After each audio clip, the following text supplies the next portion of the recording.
Hi there everyone, welcome to my channel. So in this video, I will talk about history of structured programming. Before we start, I would like to say thank you so much to all my viewers, silent viewers, and supporters in my channel. Thank you for watching my videos.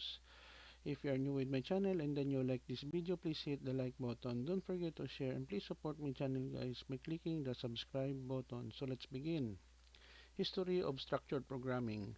Structured programming is a programming paradigm that emphasizes the use of structured control flows, constructs, and modular programming techniques.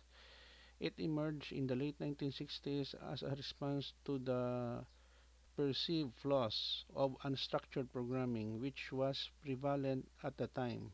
Here are an overview of the history of structured programming. Number one, unstructured programming. Prior to the advent of structured programming, early computer programs were written using unstructured techniques.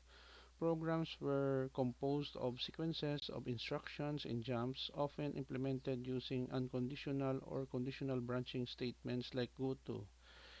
This approach made it difficult to understand, maintain, and debug programs, leading to code that was prone to errors and challenging to modify. Number two, Itzgerdstra in the Goto controversy. In 1968, Dutch computer scientist Itzgerdstra published a letter entitled Goto Statement Considered Harmful, which ignited a debate about the use of Goto statements in programming. Dijkstra argued that Goto statements should be avoided as they lead to spaghetti code and made programs hard to reason about. His letter became a catalyst for the development of structured programming.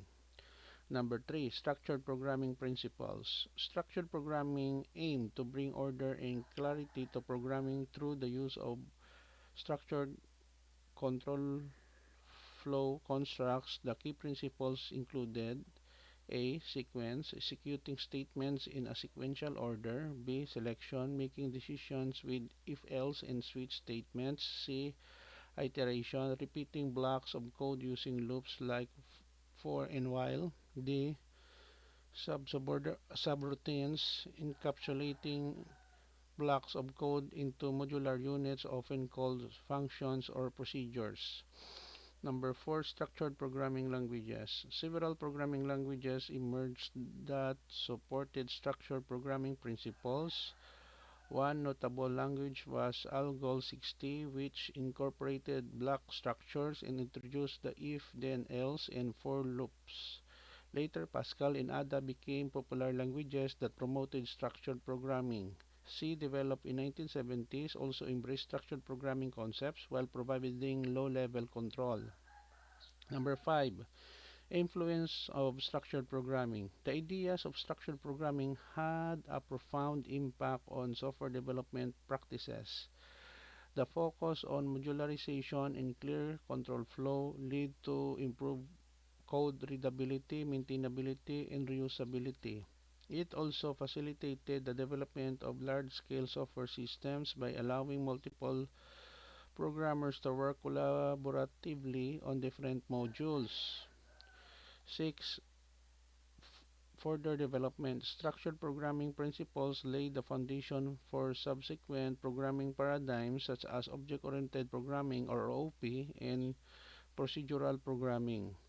OOP extended structured programming by introducing the concept of objects and encapsulation, while procedural programming focused on reusability procedures or functions.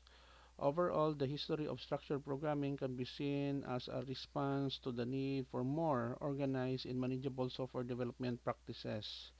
It provided a structured approach to programming that addressed the deficiencies of unstructured techniques and laid the ground for subsequent advancements in software engineering.